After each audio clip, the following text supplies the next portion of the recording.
أعوذ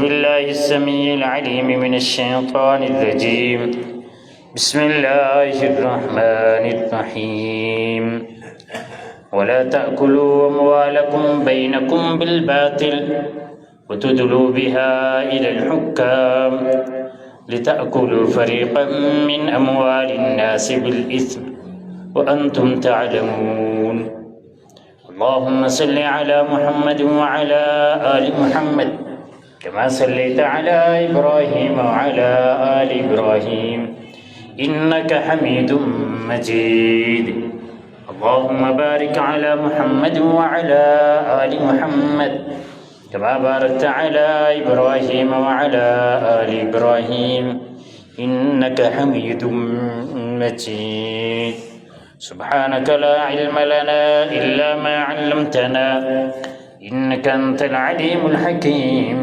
اللهم انفعنا بما علمتنا وعلمنا ما ينفعنا وزدنا علما رب اشرح لي صدري ويسر لي أمري واحلل عقدة من لساني يفقهوا قولي رب زدني علما رب زدني فهما رب زدني عملا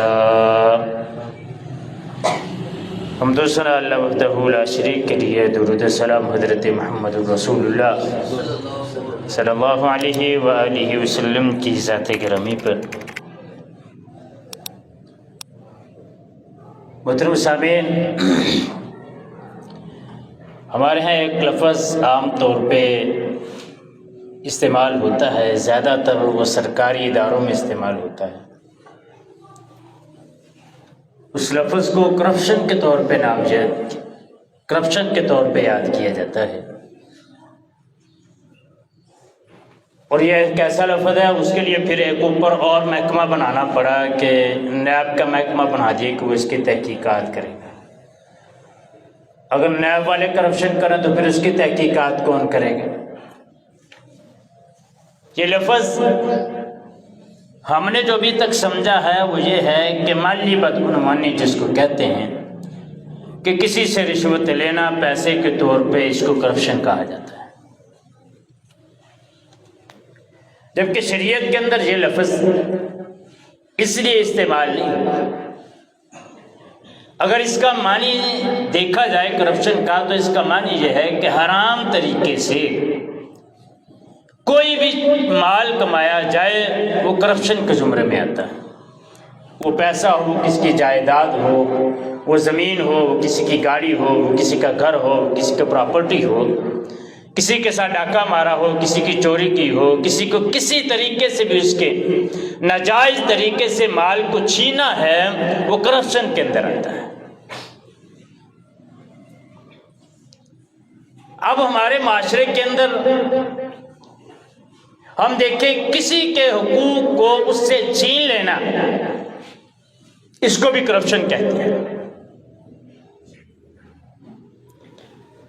اب ہمارے ہاں کرپشن کو صرف اہل مغرب اور ورلڈ بینک کا فتنہ قرار دینا اور اس کو ابتدائی سبب کہنا کافی نہیں، بلکہ اب یہ ایک ایسا جملہ بن چکا ہے کہ اعلیٰ ایوان سے لے کر ملک کا جو سب سے بڑا سربراہ ہے، اس سے لے کر ایک عام گھر کے اندر پائے جانے والے سربراہ تک کوئی بھی کسی بھی قسم کے ناجائز طریقہ استعمال کرتا ہے، یہاں تک کہ ایک باپ اپنی اولاد کے اندر تفریق کرتے ہوئے ایک کو زیادہ حق دیتا ہے، دوسرے کو کم حق دیتا ہے، اس کو بھی کرپشن کہتے ہیں۔ ایک باپ اپنے اولاد میں سے اپنے بیٹوں کو حق دیتا ہے، بیٹیوں کو حق نہیں دیتا، اس کو بھی کرپشن کہتے ہیں۔ اور اصل یہ طریقہ کن کا تھا؟ یہ طریقہ یہودیوں کا تھا۔ یہ طریقہ یہودی اس طرح کرتے تھے کہ کسی کے مال کے اوپر ناجائز قبضہ کر لینا، اور سب سے پہلے سود کا کام یہودیوں نے شروع کیا تھا۔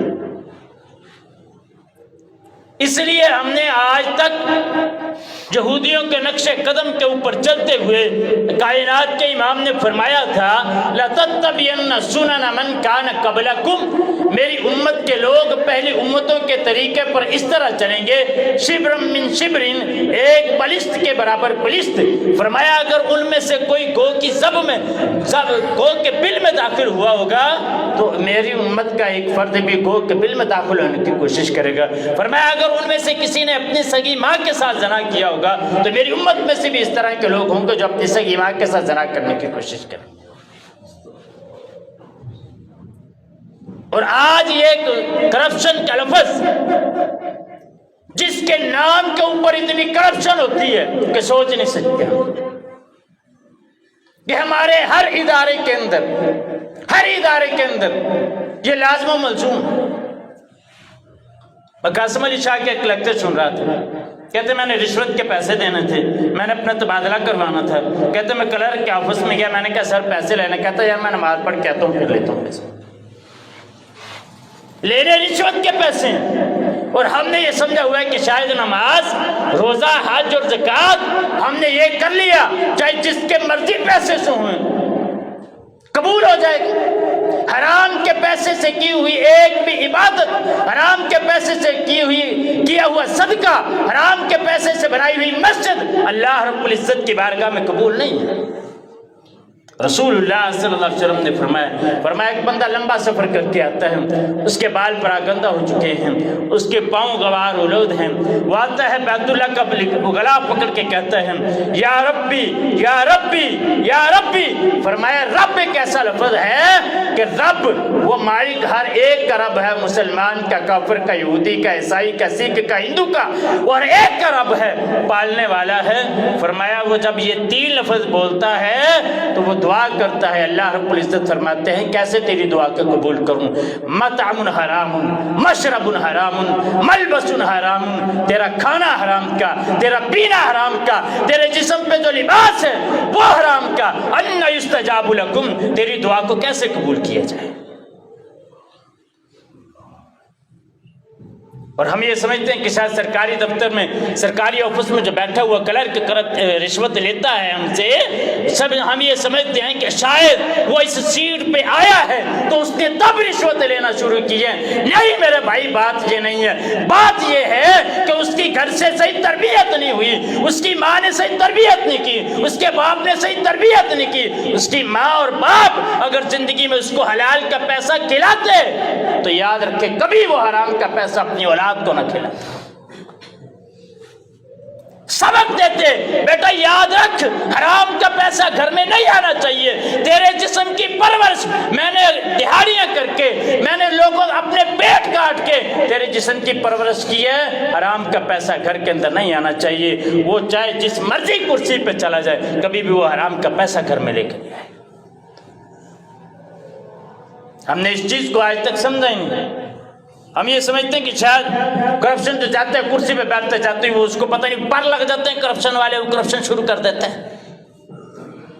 یا ہم یہ سمجھتے ہیں کہ شاید جو ایم این اے بنا، ایم پی اے بنا، لوگوں کی ناجائز قبضہ کرتا پھر رہا ہے لوگوں کے مال کے اوپر، ہم یہ سمجھتے ہیں کہ شاید ابھی اس کو جو ہے نا پر لگ گیا ایم این اے اور ایم پی اے کے، اس لیے قبضہ کر رہا ہے یہاں پہ۔ ہو تربیت اچھی تو پتہ چل جائے گا۔ ایسے ایسے لوگ گزرے ہیں کہ جنہوں نے ایم این اے اور ایم پی اے کی سیٹ رکھی ہے۔ مولانا معین الدین لکھوی صاحب رحمہ اللہ تعالی، انسان کے اندر ہزار خامیاں ہوں، خامیاں اپنی جگہ پہ، لیکن اتنی دیر ایم این اے رہے ہیں 1 روپے کی کوئی کرپشن نہیں ثابت کر سکتا۔ آج بھی ایم پی اے کی سیٹ کے اندر، پنجاب اسمبلی کے اندر ایک بندہ ایسا موجود ہے 1 روپے کی کو بتا کرپشن نہیں ثابت کر سکتا اس کو۔ اپنا اس کا گھر 3 مرلے کا مکان ہے، وہ بھی کرائے کے اوپر ہے، اس میں وہ رہ رہا جنگ ایم پی اے۔ ہم یہ سمجھتے ہیں کہ شاید اس کے بغیر گزارا نہیں۔ جو حلال کھاتے ہیں نا یقین کر سکون کی نیند سوتے ہیں۔ اس میں سب سے پہلا قصور یہ ہے کہ ہم نے آج تک منبر و محراب سے صرف یہی سنا ہے کہ نماز کی یہ فضیلت ہے، یہ کام ہے، یہ کام ہے، یہ کام ہے۔ معاشرتی مسائل کو ہم نے آج تک منبر و محراب پہ ڈسکس نہیں کیا۔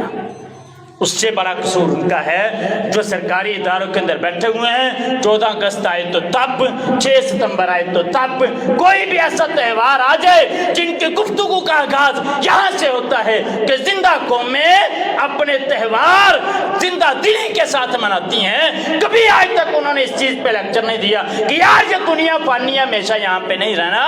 ان کو ترس دو اس بات کا کہ یہ پیسہ کوئی ساتھ نہیں لے کر گیا آج تک، تو تم میں سے بھی کسی نے آج تک ساتھ نہیں لے کے جانا. یہ درس آج تک کہیں پہ نہیں دیا گیا. لکیر کے فقیر سارے ہم بنے ہوئے ہیں.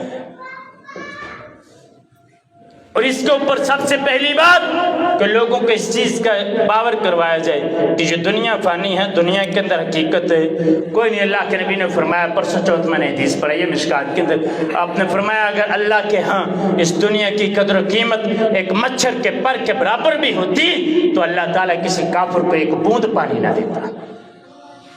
اللہ کے ہاں اس دنیا کی کوئی قدر و قیمت نہیں. ہم جس دنیا کے پیچھے مارے پھرتے ہیں. اللہ کے نبی کی ایک بہت پیاری حدیث، صحیح حدیث میں نے پڑھائی تو میں نے بچوں کو کہا، میں نے کہا اگر بندے نے سمجھ نہ ہو تو اس سے سمجھ جاتے. اللہ کے نبی نے فرمایا، اے میرے صحابہ کیا تم میں سے کوئی اس بات کا گمان کرتا ہے کہ وہ پانی سے گزرے اور اس کے پاؤں کو تری نہ لگے؟ یہ سکتا ہے کہ اس کے پاؤں گیلے نہ ہو، پانی میں سے گزرے؟ فرمایا اللہ کے نبی یہ تو نہیں ہو سکتا کہ ایک بندہ پانی میں سے گزرے اور اس کے پاؤں گیلے نہ ہو. فرمایا تو یاد رکھنا پھر یہ نہیں ہو سکتا کہ ایک بندے کے پاس دنیا آ جائے اور پھر وہ گناہ گار نہ ہو. اللہ کے نبی کی صحیح حدیث ہے. ہم نے دنیا کو اپنے لیے مشن اور محور بنا لیا تب کہ یہ سب کچھ یہاں پہ ختم ہو جائے. دوسرا اس کا اصول یہ ہے کرپشن کو ختم کرنے کا، حدود اللہ کا نفاذ کیا جائے. اگر حدود اللہ کا نفاذ ہو جائے، لوگوں کو بتایا جائے کہ کرپشن کا اس کے نقصانات کیا ہیں، بتایا جائے کہ اللہ کے نبی نے فرمایا اگر کسی کی ایک بلشت زمین اس کے اوپر قبضہ کیا تو قیامت کے دن 7 زمینوں کے طوق اس کے گلے میں پہنائے جائیں گے. یہ سبق تو آج تک کبھی کسی نے نہیں دیے، بس لکھ کے لگا دیا سے نو ٹو کرپشن، جس کا مطلب بھی یہی لگتا ہے کہ کرپشن تو کچھ نہیں کہنا، کو کرتا ہے کرنے. اللہ خیر کرو. حکومت نے ویب سائٹیں بنائی ہوتی ہیں، ہیلپ لائنیں بنائی ہوتی ہیں، کام کروا کے اپنے کے لیے میں نے خود ڈومیسائل بنوایا.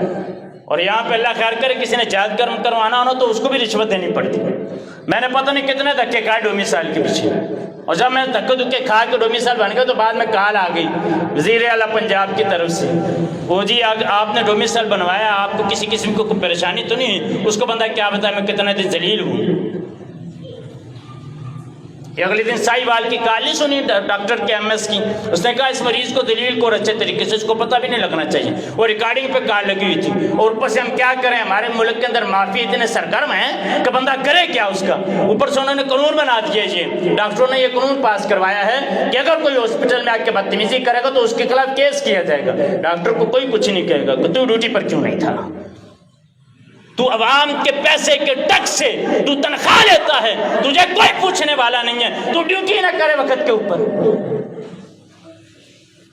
تیسرا اصول اللہ کے نبی نے فرمایا من رأى منکم منکرا فلیغیر بیدہ، اگر تم میں سے کوئی برائی کو دیکھو تو اس کو اپنے ہاتھ سے روکے. فَإِن لَمْ يَسْتَطِعْ فَبِلِسَانِهِ، اگر وہ اس کی ہاتھ سے روکنے کی طاقت نہیں رکھتا تو زبان سے روکے. فرمایا اگر اس کی بھی طاقت نہیں رکھتا تو فَبِقَلْبِهِ، اپنے دل میں اس کو برا جانے. وَذَلِكَ أَضْعَفُ الْإِيمَانِ، اور سب سے کمزور ایمان کی نشانی ہے.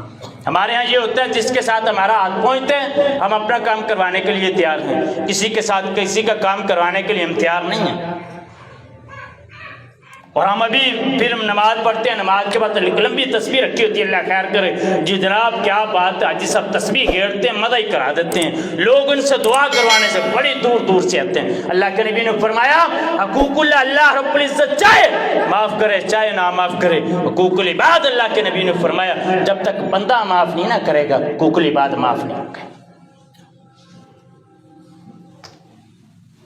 ہمارے گھروں میں دیکھ لیں جس بہو کا ہاتھ زیادہ پڑتا ہو، ساس اور سسر کو ہاتھ میں کر کے غریب بہو کی وہ ایسی کی تیسی کر کے رکھ دیتی. یہ ہمارے معاشرے کی حالت ہے. ہم باہر کسی کو کیا کریں، اور پیچھے سے باپ بھی کہہ رہا تھا کوئی نہیں تو رکھ خیر ہے. تو اپنا حساب نہ رہ جی میں تو رہنا تین روٹی دی کمی نہیں سی آن دیں گے. یہ باپ کے کمنٹس ہوتے ہیں اپنی اولاد کے لیے, اور پھر وہ دیکھتے ہیں کہ غریب بہو کیسے ذلیل ہوتی ہے بازاروں کے اندر. اور یاد رکھیے جس کو اللہ رب العزت دے اس کو کوئی روک نہیں سکتا. کرپشن ختم کرنے کا پہلا اصول یہ ہے حدود اللہ کے نفاذ ہوتے ہیں. آج تک سعودی عرب میں دیکھیں جو لوگ حج اور عمرے پر جاتے ہیں انہوں نے دکانوں کو اسپیشل تالے لگائے ہیں نماز کے وقت. کبھی اسپیشل تالے لگے. میں تو 21 دن وہاں پہ رہا ہوں, عمرہ کرنے کے لیے گیا تھا. میں نے تو جب بھی دیکھا اگر نماز سے کبھی لیٹ ہو گئے دکانیں کھلی پڑی ہیں, لوگ اپنی نماز ادا کر رہے ہیں, کوئی ٹینشن ہی نہیں. کیوں پتہ ہے اگر ایسی اوپر نیچے کی سیدھا انہوں نے چوری کے ہاتھ کاٹ دیں. 10 بندوں کا اس شہر میں 2 بندوں کا 10 بھی کیا 2 بھی کیا ایک کا ہاتھ کاٹ دیا جائے ادھر چوک کے اندر اس نے چوری کی ہو, ہاتھ کاٹ دیا جائے تو پتہ لگ جائے گا. کیسے کرتے ہیں چوری؟ اصل میں ہمارے ہاں قانون کی بالادستی نہیں ہے. اگر قانون ہمارے ملک میں جو ہیں وہ بھی قائم کیے جائیں تو پھر بھی پتہ چل جائے کیا, لیکن کیا کرے وہ قانون بھی تو اسلامی نہیں ہے نا جو ہمارے ملک کی پارلیمنٹ پاس کرتی ہے. اور کرپشن کے قانون کون بناتے ہیں؟ اللہ خیر کرو جو خود کرپشن کے سب سے بڑے ماہر ہیں, جو پتہ نہیں لگنے دیتے کہ ہم کیا کیا کرتے ہیں, اور جن کے پاس پیسے اتنے ہیں کہ وہ جج ہی خرید لیتے ہیں. جو میں نے آیت پڑھی ہے نا اس میں اللہ تعالیٰ نے یہ فرمایا یا ایھا الذین آمنوا لا تأکلوا اموالکم بینکم بالباطل وتدلوا بها الی الحکام. اللہ رب العزت فرماتے ہیں ایمان والو یاد رکھو تم آپس میں پہلے یہ کھاتے ہو باطل طریقے سے مال, وتدلوا بها الی الحکام, پھر تم حاکموں کی طرف لے جاتے ہو اپنے فیصلے. حاکموں کی طرف فیصلے لے جا کے پھر تم کیا کرتے ہو وہاں پہ بھی جا کے کرپشن. وہ بیچارے کا پہلے مال کھایا ہوتا ہے, کوئی غریب آدمی درخواست دیتے میری جگہ پہ قبضہ کیا, وکیل کی فیس علیحدہ, اس کے آگے وہ ریڈر کی فیس علیحدہ, جج کی فیس علیحدہ. وہ بیچارہ فیس سے بھرتا جب جتنی دیر میں اس کا قانون پاس ہوتا ہے پتہ لگتا ہے کہ وہ زمین کا جو فیصلہ ہوا تھا نا پیچھے اس کی 7 پشتیں بھی گزر گئی ہیں, وہ بندے کو مرے 10 سال ہو گئے. جتنی ہوتی اس کی زمین ہوتی ہے اس سے ڈبل پیسے وہ کیس پہ لگا کے بیچارہ قبر کی مٹی کے اندر چلا جاتا ہے اور بیٹھے ہوتے ہیں آرام کے ساتھ. یہ ختم کیسے ہو گیا؟ اللہ کے نبی نے فرمایا بنی اسرائیل کے ایک آدمی تھا, فرمایا وہ کسی علاقے میں گیا, اس کو وہاں پہ پیسے کی ضرورت پڑی, اس نے کسی سے پیسے مانگے کہ مجھے پیسے دے دو. اس نے پیسے مانگے تو اس نے کہا کہ میرے پاس پیسے تو میں دے دوں, کوئی گواہ لاؤ. ایک اور بات یاد رکھیں, یہ بھی ایک شریعت کا اصول یاد رکھیں. ہمارے یہ جو چلتا ہے نا کسی کے ساتھ کاروبار کرنا ہے یا کچھ بھی کرنا ہے, کوئی نہیں پابندی ہے جے کو وعدہ کاٹا ہے تو چل لیں گے, یہ سسٹم نہیں چلتا شریعت. سیدھی سی بات ہے, شریعت میں یہ سسٹم چلتا ہے کسی سے لین دین کیا اس کو لکھو. میرے استاد ہیں ڈاکٹر عبدالرحمن حفیظ صاحب اسلام آباد کی, کہتے میری شادی تھی, پروفیسر ڈاکٹر فضل علی صاحب نے مجھے بلایا اور بلا کے کہنے لگے کہ میں آپ کو کچھ پیسے دینا چاہتا ہوں, آپ کی شادی آپ کو ضرورت ہوگی. میں نے کہا مجھے ضرورت نہیں. کہتے نہیں میرے پاس ہو. کہتے میں گیا, مجھے انہوں نے 10,000 روپے دیا.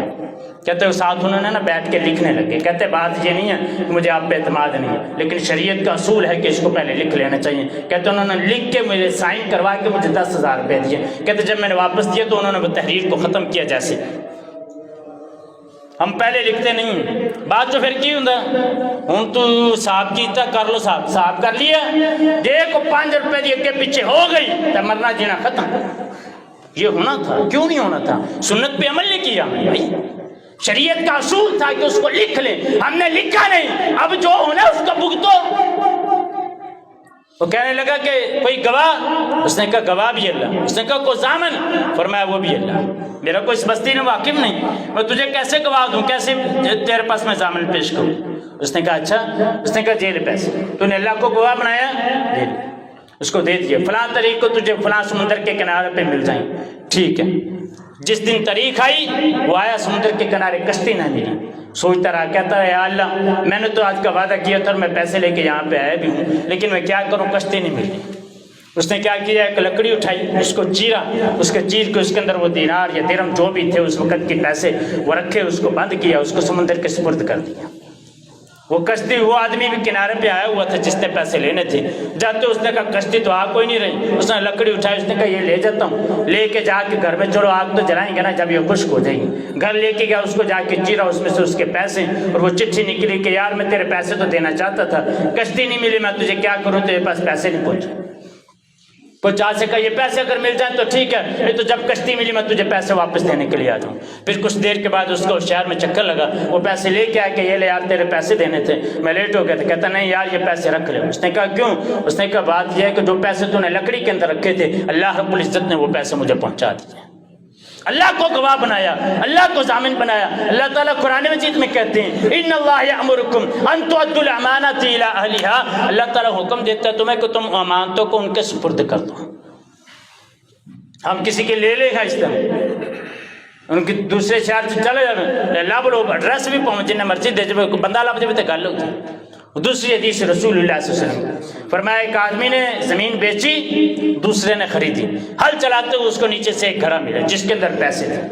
اس نے اس کو کہا بھائی یہ پیسے تیرے ہیں, میں نے زمین کا سودا کیا تھا, میں نے یہ پیسے نہیں لیے تھے تجھ سے, اس کا سودا نہیں ہوا تھا. اس نے کہا نہیں بھائی میں نے زمین بیچ دی, مجھے نہیں پتا یہ گھڑا کہاں سے ہے, اس کے اندر پیسے ہیں, میں نے دے دی, تیری ہے.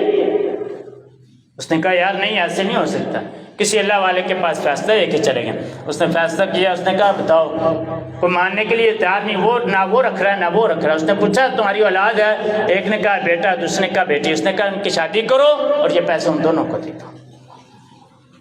اللہ تعالیٰ پھر برکتیں بھی ڈالتے ہیں مال کے اندر. ہم یہ سوچتے ہیں کہ شاید کسی کا مال کمانے سے, مال ہتھیانے سے ہمارے پاس پیسہ آ جائے گا. اکاڑے کے اندر کرپشن کی بڑی مثالیں موجود ہیں. آپ بھی جانتے ہوں گے, کئی مرتبہ آپ نے اخبارات میں فیس بک پہ دیکھا ہوگا, یہ جناب جتنے ٹھنڈی سڑک کے اوپر پلازے ہیں اللہ خیال کرے ایک بھی منظور نہیں ہونے والا تھا ان میں سے.